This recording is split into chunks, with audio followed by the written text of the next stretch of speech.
메리 크리스마스! 믿음의 성도 여러분, 성탄절 귀한 날, 예수님께서 이 땅에 오신 날, 믿음의 성도들과 함께 귀한 말씀으로 은혜 나누기를 원합니다.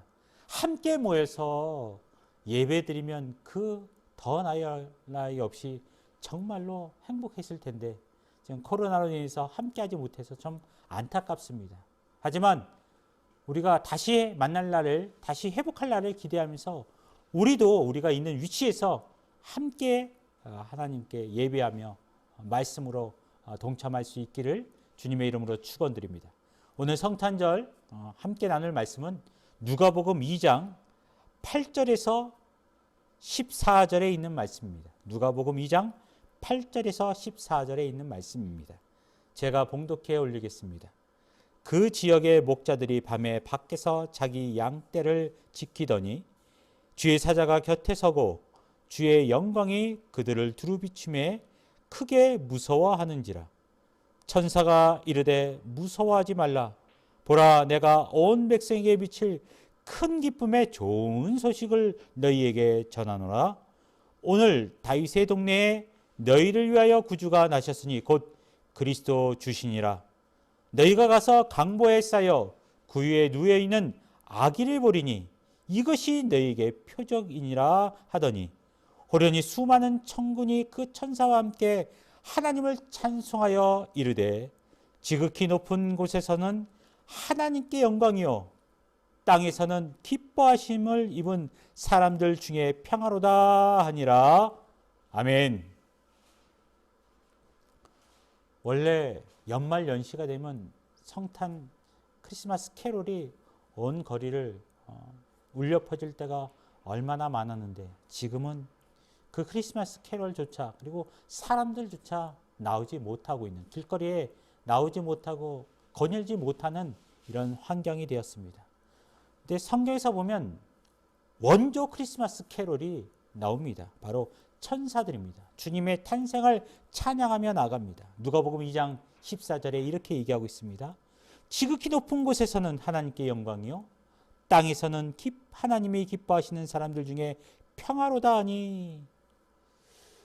예수님의 삶을 한마디로 정리한다면 지극히 높은 곳에서 하나님께 영광이요, 즉 지극히 높으신 하나님께 영광을 돌리는 삶을 살아드렸다라는 사실입니다. 예수님의 삶을.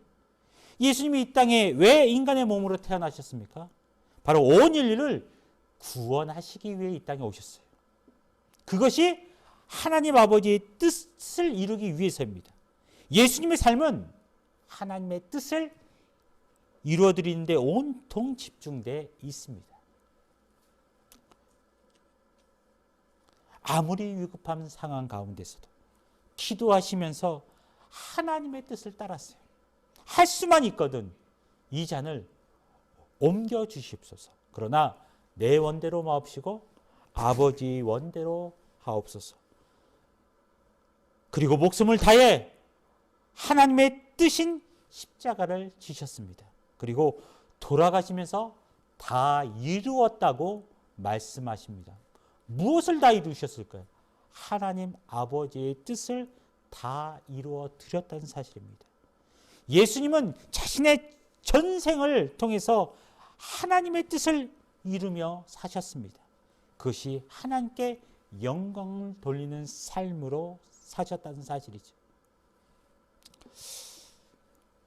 예수님은 우리에게도 마태복음 6장 33절 너희는 먼저 그 나라와 그 일을 구하라. 너희에게 살면서 제일 염두에 두어야 할 것이 무엇이냐? 제일 염두에 둘 것이 무엇이냐? 그것은 바로 하나님의 나라와 그의 의다. 하나님의 나라와 그의 의. 하나님의 나라와 그 의가 곧 뭘까요? 하나님의 뜻입니다. 하나님의 뜻. 하나님의 뜻은 뭘까요? 요한복음 6장 40절에 하나님의 뜻에 대해서 구체적으로 얘기하고 있습니다. 제가 읽겠습니다. 요한복음 6장 40절. 내 아버지의 뜻은 아들을 보고 믿는 자마다 영생을 얻는 이것이니 마지막 날에 내가 이를 다시 살리리라 하시니라. 아버지의 뜻이 무엇입니까? 바로 아들 예수님을 보고 믿음으로 영생을 얻는 것이 아버지의 뜻이란 사실이에요. 우리 인생의 목표는 예수를 잘 믿는 것입니다. 예수님을 잘 믿는 것이 그것이 뭐예요? 아버지의 뜻이에요. 그러므로 우리 인생의 목표가 세상 믿지 않는 세상 사람들과 같이 노후 대책을 마련하고 편안하게 사는 것에 대해서는 안 됩니다. 뭐예요? 아무 걱정 없이 살아가는 것이 인생의 목표가 아니라 내 생명 다한 날까지 예수를 잘 믿는 것이어야 한다는 사실이죠. 예수를 잘 믿는 것이어야 한다는 사실입니다. 너희는 먼저 그 나라와 그 의를 구하라. 구하라. 여러분, 그 말은 찾으라, 추구하라, 노력하라. 쉽지 않지만 애를 쓰라라는 거예요. 왜요? 하나님의 뜻을, 하나님의 나라와 그 의를 구하라고 했던 것은, 하나님의 나라와 그 의는 저절로 이루어지는 것이 아닙니다. 쉽게 이루어지는 것이 아닙니다. 엄청난 노력이 필요합니다. 오늘 예수님이 낳기까지 하나님의 뜻을 이루기 위해서 어떤 일이 있었습니까? 처녀의 몸으로 아이를 가져야 한다는 것. 그것이 뭐예요? 마리아를 향한 하나님의 뜻이었어요. 생각해 보십시오. 마리아 입장에서 보면 이게 받아들이기 쉬울까요? 결코 쉬운 일이 아닙니다. 엄청난 고통과 위험이 따르는 선택이었어요. 처녀가 아이를 낳는 그 당시 중동의 문화면 지금 보세요. 유다에서 날벼락이죠. 생각해보세요. 약혼한 남자가 있는데 아이를 뱉다? 세상 사람들이 그의 소식을 알게 된다면 이건 단순히 비난당한 정도가 아니에요. 돌팔매를 맞아서 죽음을 당하는 상황까지 처해 있을 수 있다는 사실이죠. 그럼에도 불구하고 하나님의 뜻이라는 천사의 소리에 그 마리아는 어떡합니까? 바로 그대로 순종하며 그 뜻대로 이루어지기를 원한다고 받아들입니다.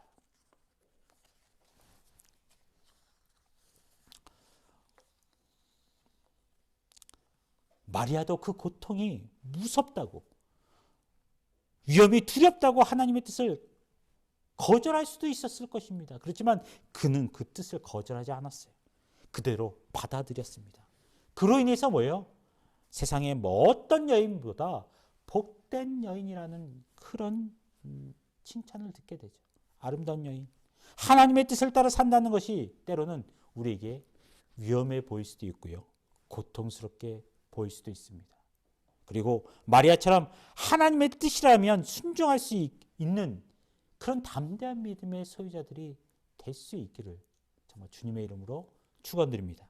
그래서 하나님의 인도하심, 구체적으로 하나님께서 하나님의 뜻에 순종하면 하나님께서는 또한 구체적으로 하나님의 은혜를 통해서 날마다 하나님의 은혜를 경험할 수 있는 그런 삶을 살아가게끔 하나님이 하신다는 사실이죠. 우리 믿음의 성도 여러분도 하나님의 뜻에 순종함으로 나아감으로 하나님이 여러분의 삶에 개입하고 보호해 주셔서 구체적인 은혜로 인해서 날마다 하나님의 놀라운 은혜를 경험하는 복된 날 되시기를 주님의 이름으로 축원드립니다. 아멘. 두 번째, 들에서 양을 치는 목자들에게 들렸던 그 천사들의 찬양의 후반부입니다. 누가복음 2장 14절 제가 읽겠습니다. 지극히 높은 곳에서는 하나님께 영광이요, 땅에서는 하나님이 기뻐하시는 사람들 중에 평화로다 하니, 그냥 땅에서 평화가 아닙니다. 자세히 보면 땅에서 하나님이 기뻐하시는 사람들 중에 평화라고 얘기하고 있어요. 하나님의 아들 예수님이 이 땅에 뭘 주러 오셨습니까? 평화를 주기 위해 오셨어요. 그 평화는 어떤 평화입니까? 요한복음 14장 27절에 이렇게 얘기하고 있습니다. 평안을 너희에게 끼치느니 곧 나의 평안을 너희에게 주노라. 내가 너희에게 주는 것은 세상이 주는 것 같지 아니하니라. 너희는 마음에 근심도 말고 두려워하지도 말라. 주님은요, 죄로 인해 가로막혔던, 하나님과 우리 사이에 가로막혔던 사이에 평화를 주시기 위해 이 땅에 오셨어요. 막힌 담을 헐기 위해 이 땅에 오셨어요. 하나님과의 관계뿐만 아니라 세상 사람들, 그 그 안에 고통 가운데 있는 그들에게 참 평안이 무엇인지를 주시기 위해 이 땅에 오신 분이 예수님이십니다. 그러니까 하나님께서 예수님을 통해서 이 땅에 진정한 샬롬을 주길 원하셨는데 모든 사람에게 이 샬롬이 선포되어진 것이 아닙니다. 오늘 말씀 속에서 하나님이 기뻐하시는 사람들 중에 평화로다. 즉 하나님을 기쁘시게 하는 사람들이 하나님이 주시는 그 평화를 맛볼 수 있다라는 사실입니다. 오늘날에 왜 사람들에게 평안이 없습니까? 비교를 해요.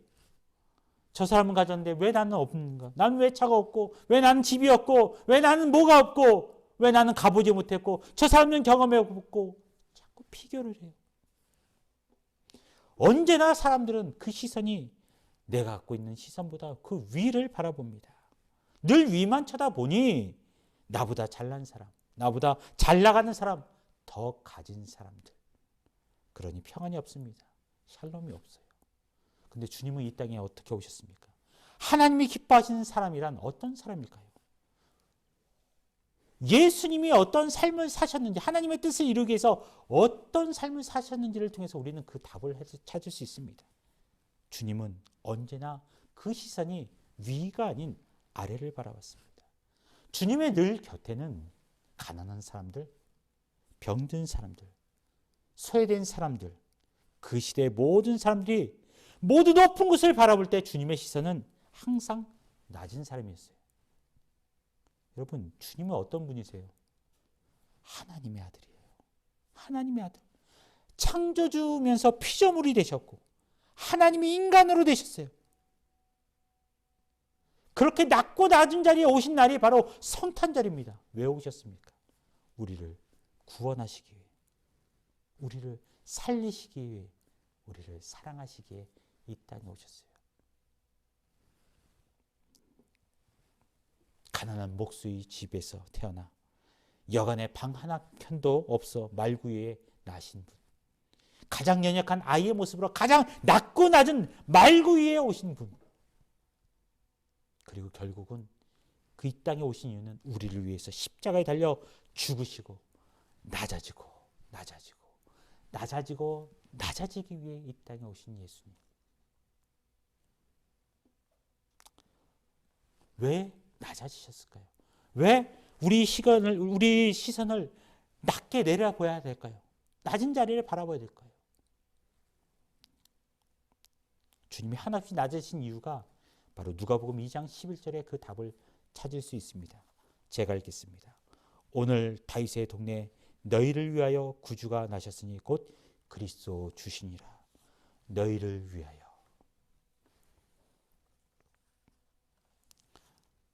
오늘 살아가고 있는 우리는 어떻습니까? 우리 삶은 어떻습니까?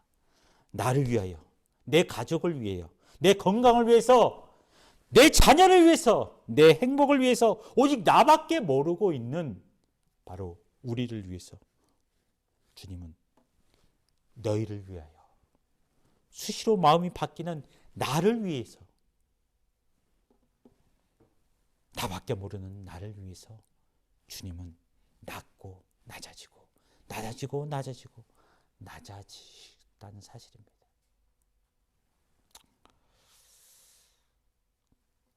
그렇기 때문에 주님이 가는 곳곳마다 샬롬이 선포되어지기 임하게 되는 거예요. 그리고 주님을 바라보고 주님을 믿고 의지하는 사람마다 하나님이 기뻐하시는 사람들 중에 주님이 주시는 평안이 임하는 것입니다.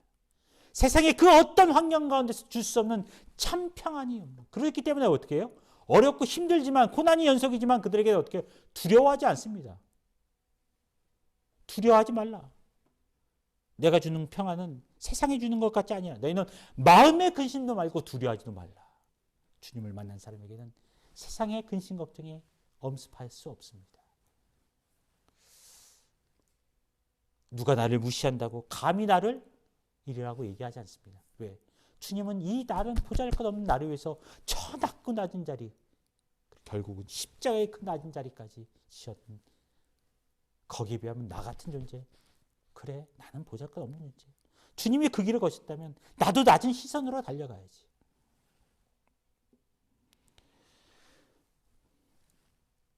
주님은 우리에게 그 평안을 주셨어요. 그렇다면 우리도 주님을 쫓아 낮은 자리, 낮은 삶의 모습으로 예수님처럼 가난한 사람과 병든 사람과 소외된 사람에게 우리는 나아가야 됩니다. 그들에게 주님이 주시는 샬롬을 선포해야 됩니다. 주님이 주신 그 참 복음을 전해주는 것. 그래서 지금 이 땅 가운데서 살아가는 믿지 않는 사람들과 신앙이 정말로 어렵고 힘든 나약한 믿음의 성도들을 어떻게 해요? 주님의 품으로 안내할 수 있어야 돼요. 이끌어갈 수 있어야 됩니다. 주님을 알려줘야 됩니다. 그분이 바로 우리를 위해서 오신 예수님이신 것을 우리가 알려줘야 됩니다. 여러분, 낮아지는 방법은 두 가지 방법이 있습니다. 어떤 방법이냐? 바로 내 스스로 낮아지는 방법과 하나님이 우리를 낮추시는 방법이 있습니다. 여러분, 두 방법 가운데 어떤 방법을 선택하기 원하십니까?